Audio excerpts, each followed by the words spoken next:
મારી તમને સૌને અપીલ છે, 4 વ્હાઇટ પોઈઝન કયા કયા છે? પહેલી સુગર ગમે તે હોય, પણ મેં જોયું છે અમીરી ચા કે કાઠિયાવાડી કે એટલે 2 ચમચી ચામાં ખાંડ વધારે ગળી એકદમ શરબત જેવી, એટલે કે હા મજા આવી ગઈ, ટેસડો પડી ગયો. પણ બાપુ આગળ જતા તમારો ટેસડો ઊંધો પડવાનો છે, ડાયાબિટીસ થવાના ચાન્સીસ વધી જાય. સોલ્ટ, સેકન્ડ વ્હાઇટ પોઈઝન, મીઠું. જેટલું મીઠું તમે વધારે ગ્રહણ કરશો, મેં જોયું છે અમુક લોકો રસોઈમાં મીઠું હોય તોય પાછું ઉપર મીઠું ધબકાવે. કેમ? તો કે આપણને તો સ્વાદિષ્ટ ખાવા.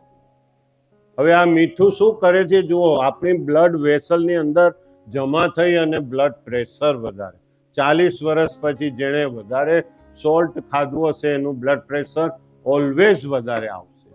ત્રીજું વ્હાઇટ પોઈઝન છે બટર, કોલેસ્ટ્રોલ. વધારે અંદર જમા થઈ જાય, કોલેસ્ટ્રોલની અંદર લાઇનિંગ થાય, કોરોનરી આર્ટરી બ્લોક થાય અને એટેક આવે, હાર્ટ એટેક યુવા અવસ્થા. અને ચોથું વ્હાઇટ પોઈઝન છે મેંદો. આ મેંદાની જ બધી પીઝા, પાસ્તા, બર્ગર બધું મેંદાનું બને છે. આ મેંદો આંતરડાની અંદર ચોંટી જાય છે અને એ અનેક અનર્થો સર્જે છે.